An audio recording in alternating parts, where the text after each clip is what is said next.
Welcome back to my channel. Selamat datang kembali di channel ini, dan terima kasih bagi kamu yang udah klik video ini, dan jangan lupa klik tombol subscribe serta like-nya. Kalau ada komen silahkan tulis di kolom komentar.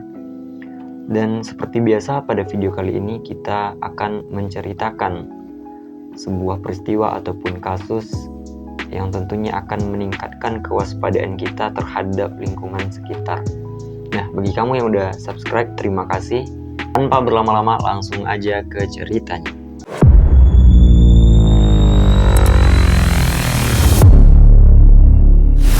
Peristiwa nahas ini dialami oleh seorang remaja yang bernama Maris Civerella yang meninggal pada tanggal 18 Maret tahun 1964. Ia meninggal pada waktu pulang sekolah, namun tidak hanya itu, ia juga diperkosa oleh pelaku. Di hari yang sama, ketika pembunuhan itu terjadi, Civerella ditemukan oleh seorang warga yang kebetulan pada saat itu mengajarkan keponakannya untuk mengemudi. Mereka melihat jasad Civerella ini sudah tercekik di sebuah lubang, yang tentunya dia pasti kaget ketika melihat jasad dari Civerella tersebut. Namun ia tidak dapat mengidentifikasi siapakah mayat ataupun jasad yang udah tidak bernyawa ini. Ya, karena ia tahu bahwa ini merupakan tindakan ataupun seperti kasus pembunuhan. Ia pun segera melaporkan kejadian ini kepada pihak kepolisian. Namun pada waktu itu pihak kepolisian tidak memiliki tanda-tanda ataupun bukti untuk menangkap si pelaku. Jadi pada waktu itu polisi hanya mengandalkan alat bukti seadanya. Oleh karena itu kasus ini tidak dapat terpecahkan. Bahkan hingga beberapa dekade polisi belum bisa menemukan secara pasti siapa pelaku dari pembunuhan remaja ini.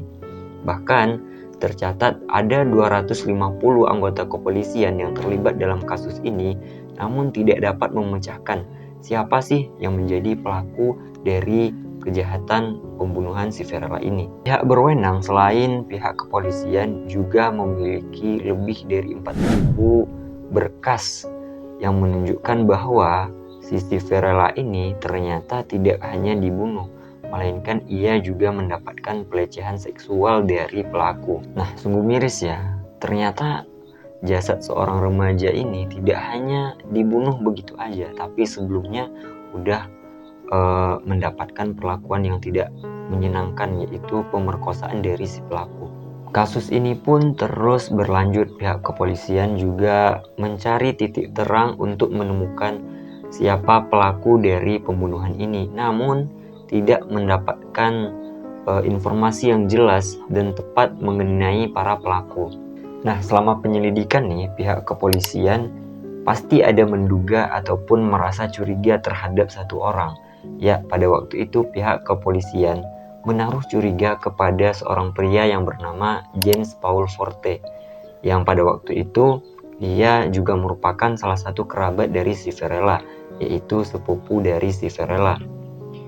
Nah, pada waktu itu pihak kepolisian mencoba untuk mencocokkan sperma yang tertinggal di jaket Civerella pada waktu itu dengan DNA-nya si James ini.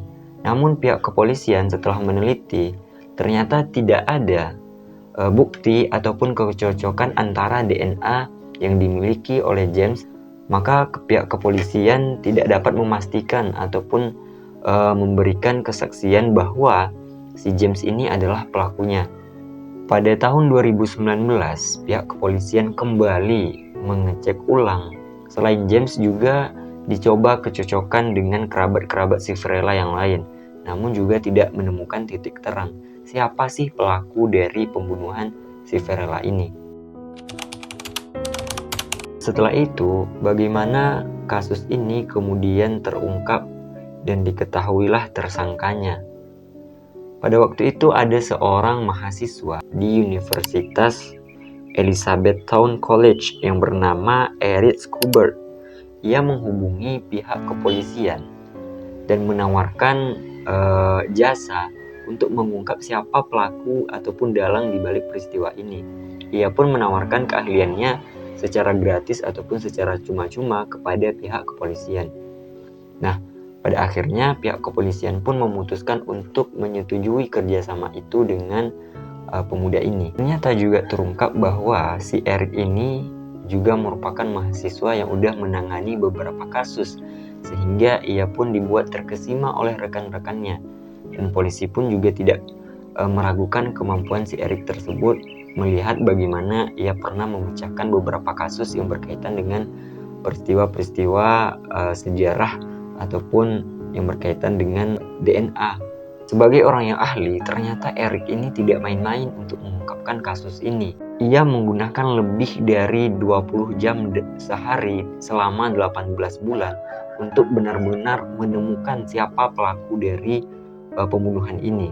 Di sini Erik pun menaruh curiga terhadap bartender Forte pada waktu itu, yang diduga memiliki catatan kriminal, tapi ia tidak ditetapkan sebagai tersangka. Setelah Erik benar-benar yakin dengan bukti dan penemuan yang ia lakukan selama ini, maka Erik pun kembali meminta kepada pihak kepolisian dan juga hakim untuk melakukan pengecekan ulang terhadap DNA yang dimiliki oleh si Fiorella dan juga bekas sperma yang tertinggal di jaketnya pada waktu itu.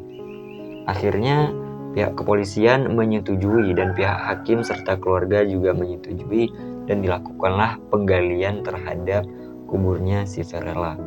Kemudian setelah dicocokkan ulang, ternyata betul tersangkanya adalah James Paul Forte, yang pada waktu itu merupakan sepupu dari si Fiorella. Namun sayang, si James sudah meninggal pada tahun 1980.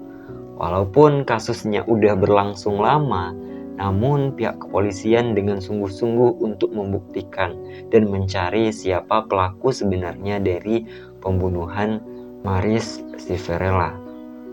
Dan patut kita akui juga, termasuk pihak keluarga mengakui bagaimana pihak kepolisian dengan sungguh-sungguh ingin mencari tahu dalang dari kematian keluarga mereka, yaitu si Fiorella. Dan pihak keluarga serta pihak kepolisian juga mengapresiasi seorang pemuda yang masih berusia 18 tahun, yaitu Erik Schubert, yang juga berhasil mengungkap dan mencari bagaimana titik terang dapat ditemukan, sehingga pelakunya dapat diidentifikasi, walaupun si pelaku sudah tidak dapat dihukum lagi karena ya memang sudah tinggal namanya aja. Si James ini ternyata sudah meninggal. Hingga pada akhirnya setelah berjalan 58 tahun, barulah kasus ini terungkap siapa pelaku ataupun orang yang terlibat dalam peristiwa dan kasus pembunuhan ini. Ternyata pihak kepolisian di luar sana, walaupun kasusnya sudah berlangsung puluhan tahun, namun mereka tetap menggali, berusaha mencari tahu untuk memang menjalankan ataupun tanggung jawab mereka sebagai pihak kepolisian, ya, memecahkan permasalahan masyarakat yang ada pada waktu itu. Mungkin cukup sampai di sini video kali ini, dan adapun pelajaran yang dapat kita ambil adalah walaupun kita tidak menemukan titik terang dari permasalahan kita, tapi yakinlah suatu saat pasti akan ada solusinya. Dan sekali lagi, terima kasih bagi kamu yang udah nonton video ini sampai akhir, dan juga jangan lupa klik tombol subscribe, like, serta berikan komen terbaikmu di kolom komentar. Dan terima kasih. See you on the next video.